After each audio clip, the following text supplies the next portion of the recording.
You know that moment. The one where you're scrolling through old photos and suddenly come across your childhood dog. Or when you hear the jingle of tags that sounds just like the ones they used to wear. And for a split second, your heart both aches and feels full at the same time.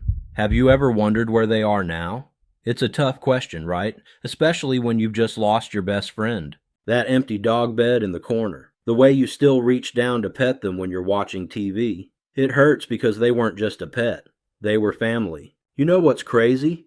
Pretty much every culture throughout history has had some belief about animals having souls or spirits. The ancient Egyptians?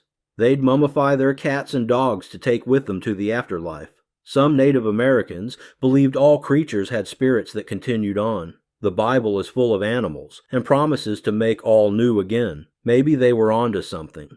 I mean, think about it. If you've ever looked into a dog's eyes, really looked, there's something there, isn't there? Something that understands you in a way that doesn't need words. Something that feels soulful. Science is catching up to what we dog lovers have known forever. Dogs actually feel real emotions. They get happy, sad, jealous, and they definitely love us. They dream when they sleep. They mourn when they lose someone. They can even feel empathy. And here's what gets me. Dogs live completely in the moment. That's something most spiritual teachers tell us humans to strive for, right? Dogs already do it naturally. They forgive instantly. They don't hold grudges. They find joy in the simplest things like a tennis ball or a good belly rub. In some ways, dogs are more spiritually advanced than we are. When we talk about the rainbow bridge or say that our pets are in a better place, I don't think those are just empty words we say to feel better. I think they come from something deeper. This gut feeling that the connection we share with them can't just disappear.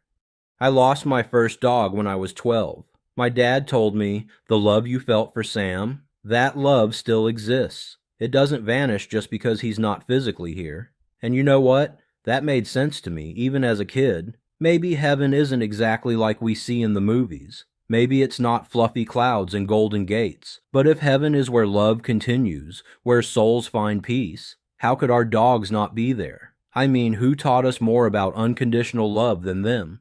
So if you're missing a furry friend right now, maybe try this. Look up at the night sky tonight. Think about how vast the universe is, how incredible it is that you and your dog found each other in the first place. That kind of connection doesn't just end. You know, I get messages all the time from people sharing stories about signs they've received from their pets after they passed. Like the woman whose dog always barked at squirrels, and on the day after he passed, a squirrel sat unusually still on her porch for hours. Or the guy whose cat always slept on his pillow, and now he sometimes feels that same weight and warmth in the middle of the night. Are these just coincidences? Ways our grieving minds try to find comfort? Or something more? I don't claim to know for sure, but I do think there's something beautiful about remaining open to the possibility that the connection continues. I've talked to spiritual leaders, veterinarians, pet psychics, grieving pet owners, and even skeptics for my book, and one thing stands out. The comfort people find isn't just in believing their pets are in heaven, but in honoring how that relationship changed them forever. Your dog taught you patience, your cat showed you independence, your rabbit demonstrated playfulness. These gifts stay with you. Losing a pet can feel uniquely difficult because society doesn't always acknowledge this grief the same way it does for human loss. You don't receive time off work when your animal companion passes. There's rarely a formal ceremony, yet the heartache you feel is just as real and valid. If you've been struggling with pet loss or want to explore spiritual questions about what happens to our animal friends after death, I wrote a book called Do Pets Have a Place in Heaven? It examines various passages from biblical scripture that suggest animals may indeed have a place in eternity. The book looks at traditional faith perspectives on the sacredness of all creation, while also sharing compelling stories from people who've experienced meaningful spiritual connections with their pets after passing. Even if you don't share my spiritual tradition, I think you'll find gentle wisdom and comfort in these reflections on the eternal nature of love and the special bond we share with our animal companions. Whether you're coming from a place of faith, curiosity, or somewhere in between, there's something here that speaks to our universal hope that love transcends death. The link to explore this book is in the description below.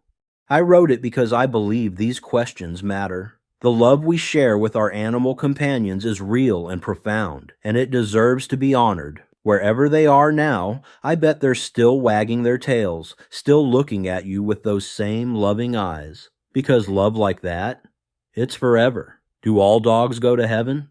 I don't have all the answers, but I do know this. Heaven wouldn't feel much like heaven without them.